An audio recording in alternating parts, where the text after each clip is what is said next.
Olá rapazes e moças, e uns e outros, meu nome é Michael Jefferson e seja bem-vindo para mais um vídeo do canal Galera Piratas do Caribe. E o assunto do vídeo de hoje é um versus, certo? Mais precisamente um versus entre dois amaldiçoados dos mares. De um lado, Salazar e do outro, Héctor Barbossa. E os dois com maldição.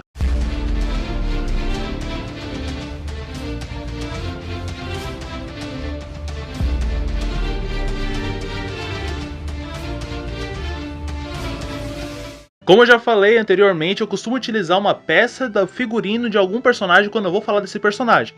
E em questão, infelizmente eu não tenho nenhuma peça do Salazar, eu ainda não fiz o casaco do Salazar, eu ainda não fiz as roupas do Salazar, nem consigo imitar o cabelo do Salazar. Na verdade eu consigo, mas infelizmente vocês não gostam. Foi então que sim, eu acabei repetindo o chapéu do Marcha da Irmandade, que caso você não tenha conferido, eu falei sobre toda a corte da Irmandade, é só clicar no link que tá aqui no card. E há aqueles que estão indo já nos comentários pedir do Barba Negra versus Salazar, o Barba Negra versus o Barbossa, saiba, Barba Negra é um dos próximos que vai batalhar. Dá uma guardadinha que vocês sabem que sai. Para você que não sabe que quadro é esse, eu vou reexplicar. Nesse quadro em questão eu pego as qualidades de cada um dos oponentes, falo como que elas poderiam estar sendo utilizadas em uma cena do filme aleatória, onde os dois fossem colocados para batalhar. Nesse caso, no fim, infelizmente só pode sobrar um, ou nenhum. E esse é o assunto do vídeo de hoje. E para que esse vídeo não fique tão longo, considerando que eu vou ter de analisar algumas partes, abrimos as velas, recolhemos a âncora e zarpamos para o vídeo. Cada um dos capitães em Piratas do Caribe acaba sofrendo uma propaganda de si em cada local que passa. É possível ver isso a partir do momento em que Salazar, ele possui toda uma história por trás dele que muitos dos piratas conhecem. E o Barbossa provavelmente, quando tinha a maldição, tinha muito mais fama do que depois, quando perdeu a maldição, seja entre os piratas ou entre a própria corte inglesa. O Salazar, ele tinha toda aquela ideia por trás dele que nos é dita em poucos segundos ali em Piratas do Caribe 5, naquele momento onde o Barbossa tenta conseguir mais alguns minutinhos de vida e começa a falar coisas para o Salazar que, de certa forma, era como ele era conhecido. Eu ouvi histórias do imponente capitão espanhol El Matador del Mar, que aterrorizou os oceanos, caçou e sentenciou centenas de homens. Não. Homens não. Não. Piratas. Hein? Piratas. E o Barbossa, em questão, ele não fica atrás. Lembra do que é dito em Piratas do Caribe 1 sobre ele? Bem, nenhum navio de verdade se iguala ao Interceptor. O Pérola é um navio de verdade? Não, não é não. Ele é sim, eu vi. Viu o navio? Vi. Você não viu. Vi, claro que vi. Você viu um navio com velas negras, com uma tripulação amaldiçoada e um comandante tão mau que o próprio inferno expulsou ele de lá? Não. Mas eu vi um navio com velas negras. Ah, bem. E nenhum navio que tem uma tripulação amaldiçoada e comandante tão mau que o próprio inferno expulsou ele de lá teria velas negras. Portanto, não seria outro navio além do Pérola Negra. É o que está dizendo? Não. Então perceba, a fama do Barbossa quando estava com essa maldição, tudo isso, era do imponente capitão que era tão mal que o próprio inferno expulsou ele de lá. Então em questão de propaganda sobre cada um deles, nós estamos muito bem em cada um dos portos. Ok, mas e os navios? Vale ressaltar que em suas versões amaldiçoadas, o Pérola Negra e o Silenciosa Maria ocupam respectivamente o primeiro e o segundo lugar de navio mais rápido dos mares do Caribe. Então sim, caso o Pérola Negra precisasse fugir, para ele seria bem fácil. E em relação a armamentos, a gente pode dizer que o Pérola Negra, ele não sofreria tanto dano. Sim, a maldição azteca, ela acabava atacando as pessoas, fazendo com que elas ficassem com certas partes do corpo onde apareceria esqueleto, onde não apareceria a carne normal, mas assim que amanhecesse o dia, tudo voltaria ao normal. Então se eles sofressem um ataque, automaticamente a pele iria se reconstruir logo depois, ou com uma certa demora, mas iria se reconstruir. E o Pérola Negra em questão, a gente não pode dizer que ele vai se reconstruir, mas sim que qualquer dano a ele não sofrerá tanto dano quanto seria com um navio normal. Então sim, por mais que o Pérola Negra tome diversas balas de canhão, já que ele está, assim como a sua tripulação, sobre a maldição azteca, ele também vai ser, como é que eu posso dizer, imparável, por mais que ele seja golpeado. E o Silenciosa Maria, além de ser difícil de acertar a bala naquilo lá, independente do que você faça, ele nunca vai afundar. Isso é óbvio, porque como a gente sabe, o navio ele acabou entrando na Caverna Sinistra, acabou passando por diversos problemas, acabou batendo ali, acabou explodindo, e a maldição da Caverna Sinistra fez com que ele ficasse semi-indestrutível. Então, em relação a canhões, na parte de armas, a gente não pode considerar nenhum dos dois. Isso porque nenhum dos dois faria o efeito adequado, podemos dizer assim. Pois bem, e a sua tripulação? Dos dois lados nós temos piratas amaldiçoados. Por mais que de um lado você diga ali que o Salazar não era um pirata naquele momento, sim. O que ele estava fazendo ali era digno de um pirata, tanto que ele fazia coisas que um pirata fazia. Ele estava obcecado por um tesouro, ele estava navegando junto a piratas, ele estava fazendo diversas coisas que piratas fariam. Logo, ele também era um pirata naquele momento. Mas dos dois lados nós temos as seguintes questões. Se você atirasse em qualquer um dos dois lados, seja na tripulação do Silenciosa Maria ou seja na tripulação do Pérola Negra, não afetaria. Isso porque eles são mortos-vivos. Eles não morreriam. Logo, eles não sofrem dano. Isso a gente vê em Piratas do Caribe 1, quando o Barbossa acaba atirando no Pintel, e em Piratas do Caribe 5, quando um tripulante do Barbossa acaba atirando em um dos personagens ali, em um dos integrantes do Silenciosa Maria. Então, independente do tempo que eles ficassem batalhando e batalhando, os homens ali ficariam a eternidade batalhando, gastando bala, batendo espada contra espada, fazendo de tudo. Por quê? Porque nenhum dos dois lados seria totalmente ferido. Ou será que não? Uma fraqueza que os tripulantes do Silenciosa Maria não têm,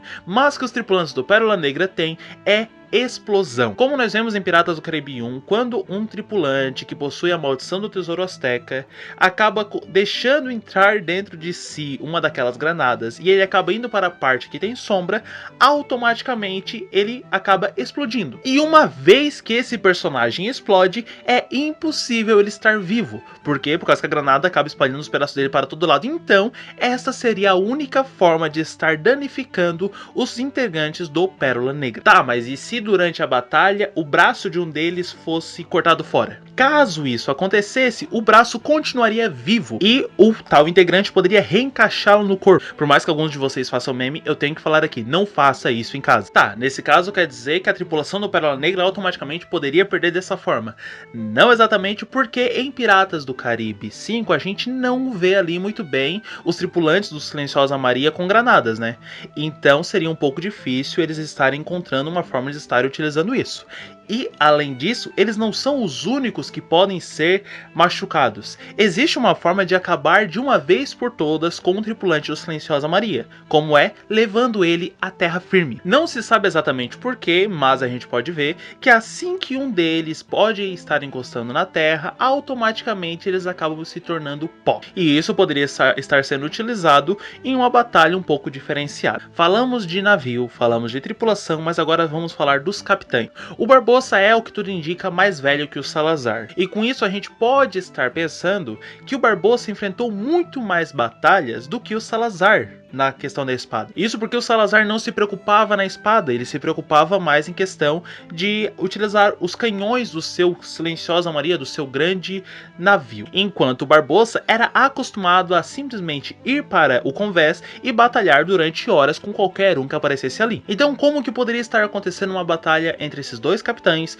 e suas tripulações e navios? Considerando que o Pérola Negra amaldiçoado passasse do lado do Silenciosa Maria também amaldiçoado, automaticamente o Salazar iria estar perseguindo o Barbossa por estar identificando o pirata. O Pérola Negra, se mantivesse a favor do vento, ele poderia facilmente estar fugindo do Silenciosa Maria. Mas o Barbossa ele decide que ele vai tentar acabar com o Salazar com sua tripulação. Então eles vão a bordo do Silenciosa Maria, meio que dão ali a meia volta, passando do lado, conseguem subir, enquanto parte do navio fica sendo pilotado por alguns do outro lado, outro pessoal fica pilotando, assim como a batalha em Piratas do Caribe 5, e a batalha começa a ser realizada. Dos dois lados, os dois brigando, os dois automaticamente, um tentando matar o outro, mas nenhum dos dois consegue, visto que ninguém ali tem acesso a granadas, e os que têm acesso a granadas não estão utilizando para os propósitos certos. Nessa questão, a hipótese de utilizar daquela maldição, daquela ideia de conseguir possuir o corpo de um vivo, estaria fora de alcance, visto que nenhum deles ali estaria procurando pelo tridente de Poseidon, e automaticamente nenhum deles conseguiria fugir do corpo de um vivo. A única forma do Silenciosa Maria e sua tripulação estarem vencendo era se o navio em questão passasse por cima do Pérola Negra, mas por mais que isso acontecesse, a tripulação em questão não morreria. E a tripulação do Pérola Negra saberia que era impossível matar ali um morto-vivo. E também é impossível destruir um navio que já está quase que totalmente destruído. Mas a tripulação do Pérola Negra provavelmente utilizaria de alguns fatores um pouco interessantes. Uma coisa que acontece em Piratas do Caribe 1, ou melhor dizendo, que não acontece em Piratas do Caribe 1, mas poderia acontecer em Piratas do Caribe 1, pode acontecer nesta batalha. Independente do que fosse dito, quando o Pérola Negra está a favor do vento, ele pode sim ser mais veloz, ele é mais veloz que o Silenciosa Maria. E nessa questão eu acredito que os tripulantes do Pérola Negra poderiam estar tentando voltar para o Pérola e estar tentando ir ao máximo de sua velocidade. O Pérola Negra poderia ficar numa distância do Salazar, ou melhor dizendo, do seu navio, de forma que fosse um pouco difícil enxergar muito longe, mas fosse possível enxergar o Pérola Negra na sua frente. O grande capitão Salazar provavelmente estaria começando a perseguir o Pérola Negra com ele no timão.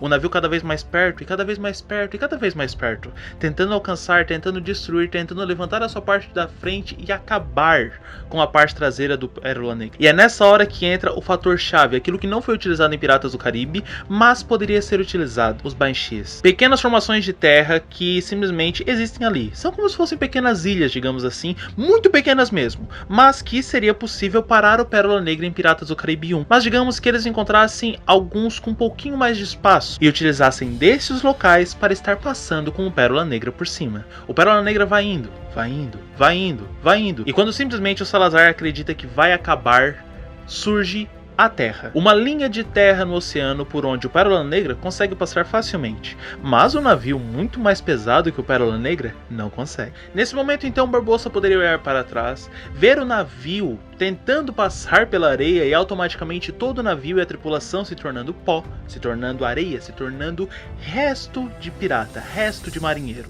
Olharia para frente e seguiria rumo à Tortuga feliz da vida, já que em uma batalha onde nós temos para enfrentar, de um lado, Salazar, El Matador del Mar, e do outro lado, Barbossa, o capitão que o próprio inferno expulsou ele de lá, o vencedor seria Héctor Barbossa, o capitão amaldiçoado. E esse foi o vídeo de hoje, eu espero que você tenha gostado. Lembrando, esta é a minha visão de uma cena de Piratas do Caribe onde o Capitão Barbossa amaldiçoado acabaria enfrentando o Capitão Salazar amaldiçoado. Se você tem uma outra ideia, bote aqui nos comentários, eu vou adorar ler ela, certo? E talvez até trazer uma parte 2, uma versão 2 dessas batalhas. E até o próximo dia onde eu postaria um vídeo falando sobre Piratas do Caribe, colocando dois capitães de formas diferentes para estar batalhando. Por mais que o Salazar fosse amaldiçoado, batalhou contra o Barbossa. Em Piratas do Caribe 5 o Barbossa não estava amaldiçoado, logo essa batalha sim poderia ser possível, até que vídeos como esse aconteçam ou qualquer outro tipo de vídeo do canal, não tire os olhos do horizonte. Até o próximo vídeo. Tchau! Deixa o like nesse vídeo, ajude na divulgação. Ative o sininho e compartilha, irmão. Deixe a sua opinião, não esqueça de se inscrever. Se você não for inscrito, David Jones vai deixar você. Ok. Já foi, bora lá. Davy Jones versus Salazar. Davy Jones versus Barba Negra. Barbossa amaldiçoado com a maldição azteca versus o Salazar. Em outubro eu tô com ideia de lançar um Barba Negra versus Salazar. Será que o pessoal vai gostar?